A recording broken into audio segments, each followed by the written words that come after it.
요즘 그 친구를 만나고 오면 이상하게 기분이 가라앉습니다. 분명 웃으면서 헤어졌는데 집에 돌아오는 길에 자꾸 떠오르는 한마디. 걔, 너한테 너무 잘하는 거 아니야? 나중에 힘들어질 수도 있어. 그 말은 걱정처럼 들렸죠. 하지만 이상하게도 마음 한쪽이 계속 불편합니다. 혹시 여러분도 이런 경험이 있으신가요? 가장 오래된 친구인데 그 친구를 만나고 나면 왠지 모르게 기운이 빠지는 느낌. 뭔가 잘못된 것 같은데 딱 꼬집어 말하기는 어려운 그 감각 말이죠. 오늘은 바로 그 이야기를 하려 합니다. 가까운 사람에게서 오는 아주 조용하고 은근한 깎아내림에 대해서요. 그리고 그 안에 담긴 심리가 무엇인지에 대해서도요. 끝까지 함께 해주세요. 이 영상이 끝날 즈음 여러분은 그 불편함의 정체를 훨씬 더 선명하게 이해하게 되실 겁니다.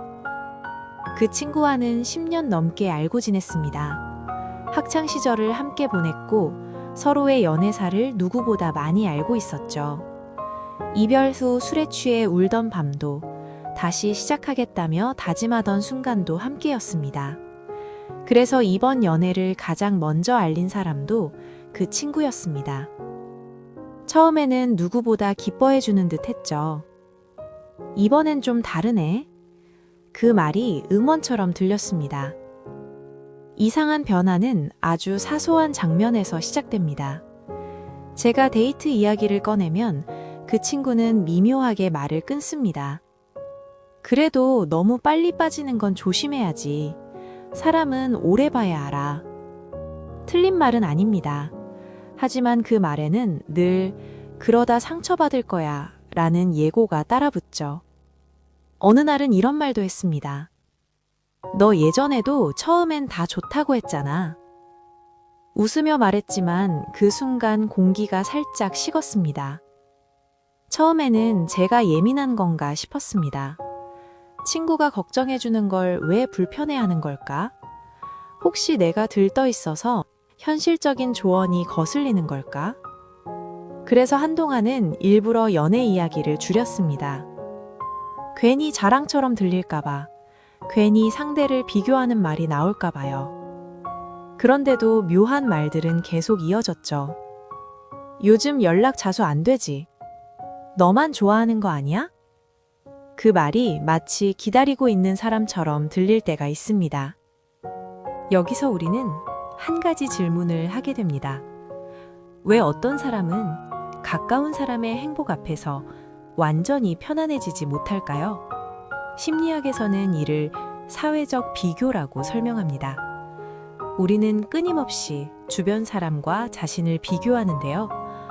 특히 나와 비슷한 위치에 있다고 느끼는 사람일수록 그 비교는 더 강해지는 경향이 있죠. 오래된 친구는 오랫동안 같은 편이었습니다. 비슷한 연애, 비슷한 고민, 비슷한 실패. 그 균형 위에 관계가 쌓여왔던 거예요. 그런데 그 균형이 깨지는 순간 관계는 미묘하게 흔들립니다. 한 사람이 먼저 안정되고 한 사람이 먼저 사랑받는 느낌을 갖게 되면 남아있는 쪽은 설명하기 어려운 감정을 마주합니다. 그 감정은 질투라고 단정하기엔 복잡해요. 상실감에 가깝습니다. 우리는 같은 위치에 있었는데 이제는 조금 달라진 것 같아. 그 차이를 인정하는 일은 생각보다 어렵습니다. 사회 비교 이론을 처음 제안한 심리학자 레온 페스팅건은 이렇게 설명했습니다. 인간은 자신을 평가하기 위해 주변 사람을 기준으로 삼는다고요. 그리고 그 기준이 되는 사람이 가장 비슷한 사람, 즉 오랜 친구일 때 비교의 충격은 훨씬 더 크게 느껴집니다. 낯선 사람의 성공보다 친한 친구의 성공이 더 복잡하게 느껴지는 이유가 바로 여기에 있죠. 또 하나의 이유는 관계의 역할 변화입니다. 그 친구는 오랫동안 제 위로자였습니다. 이별할 때마다 제 편이 되어주는 사람, 누군가를 욕해주고 같이 분노해주는 사람. 그런데 이제 저는 더 이상 위로받는 입장이 아닙니다. 상담을 요청하지도 않고 밤늦게 전화를 걸지도 않습니다. 그 친구의 역할이 사라진 거죠. 역할이 사라지면 사람은 존재감이 줄어든 듯 느낍니다. 그래서 무의식적으로 균형을 되찾으려 하는 거예요. 그래도 조심해. 너 또 상처받을까봐. 그 말 속에는 이런 메시지가 숨어 있을지도 모릅니다. 아직은 내가 네 편이야. 완전히 멀어지진 마. 심리학에서는 이런 행동을 관계적 자기조절이라고 부릅니다. 자신의 역할이 사라질 것 같을 때 무의식적으로 상대를 붙잡으려는 시도인 거죠. 나쁜 의도로 시작된 게 아닐 수 있어요. 그냥 두려움에서 나오는 거니까요.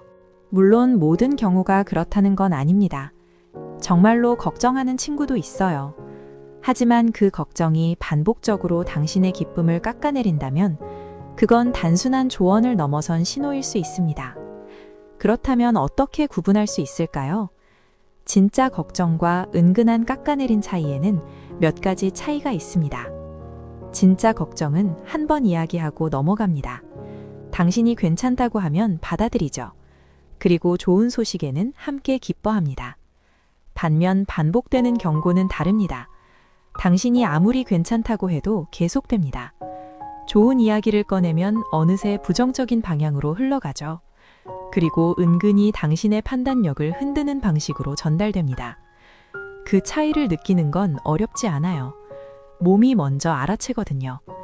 그 친구를 만나고 나서 왠지 모르게 지치는 느낌이 든다면 그것 자체가 이미 신호일 수 있습니다. 관계는 언제나 균형 위에 서 있습니다.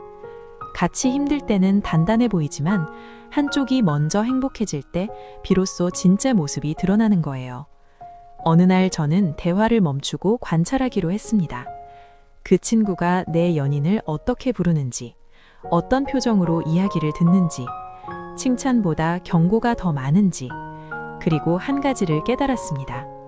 그 친구는 제 연애를 이야기할 때 저를 보지 않고 자신의 과거를 보고 있었다는 걸요.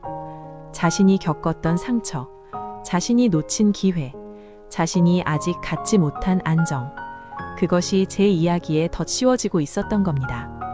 심리학에서는 이걸 투사라고 부릅니다.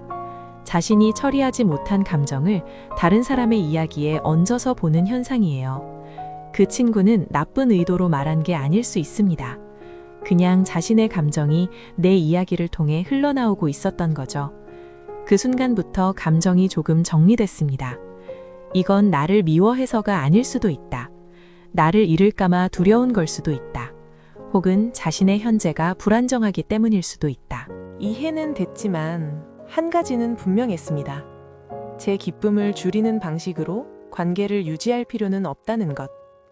이건 중요한 부분이에요. 누군가를 이해한다는 것과 그 사람의 감정을 내가 책임진다는 건 전혀 다른 이야기거든요. 그 친구가 왜 그런 말을 하는지 이해할 수 있습니다.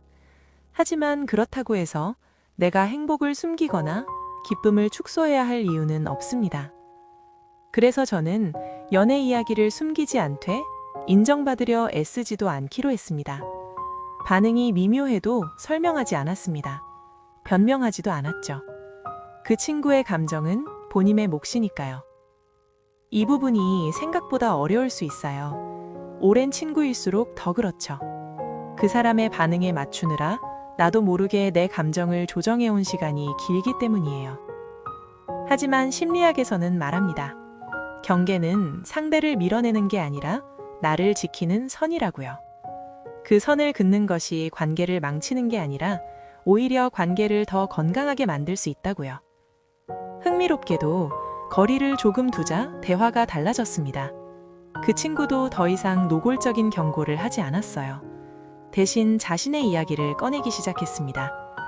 사실 요즘 좀 외로워. 그 말이 나오기까지 시간이 필요했던 것 같습니다. 그 말을 들었을 때 비로소 알았습니다. 그동안의 경고들이 사실은 그 친구 자신의 이야기였다는 걸요. 나를 향한 게 아니라 자신이 느끼는 불안과 외로움이 내 연애 이야기를 통해 흘러나오고 있었던 거죠. 가까운 사람의 은근한 깎아내림은 노골적인 공격보다 더 헷갈립니다. 미묘하고 애매하고 그래서 오래 남죠. 하지만 그 감정의 출처를 이해하는 순간 우리는 선택할 수 있게 됩니다. 상처로 남길지, 거리로 조절할지, 아니면 새로운 균형을 찾을지. 혹시 당신도 그런 말을 들은 적 있나요? 그래도 너무 믿진 마. 그 사람 완벽해 보이진 않던데. 그 말이 정말 걱정이었는지 아니면 관계의 균형이 흔들리는 신호였는지 한번 조용히 되돌아볼 필요가 있습니다. 그리고 이 질문을 스스로에게 해보세요. 그 말을 들은 후 나는 어떤 감정이었는가? 따뜻함이 느껴졌는가? 아니면 무언가가 조금씩 꺼지는 느낌이었는가? 우리의 감정은 꽤 정확합니다. 머리보다 몸이 먼저 알아채는 경우가 많죠. 그 친구를 만나고 나서 반복적으로 기운이 빠진다면 그건 당신이 예민한 게 아닐 수 있어요. 관계 안에서 무언가가 맞지 않는다는 몸의 신호일 수 있습니다. 그렇다고 해서 그 친구를 나쁜 사람으로 규정할 필요는 없습니다. 사람은 누구나 자신이 처리하지 못한 감정을 가장 가까운 사람 앞에서 내보이거든요. 그게 때로는 깎아내림의 형태로 나오기도 합니다. 중요한 건 그 친구의 감정이 아니라 내가 어떻게 반응할 것인가입니다. 설명하려 하지 않아도 됩니다. 설득하려 하지 않아도 됩니다. 그냥 조용히 관찰하고 내가 어디에 에너지를 쓸지 선택하면 됩니다. 지금 떠오르는 얼굴이 있다면 한번 조용히 관찰해 보십시오. 당신의 행복 앞에서 그 사람의 표정은 어떤가요? 그 표정이 답을 알려줄 겁니다. 오늘 이야기가 마음 어딘가에 닿으셨나요?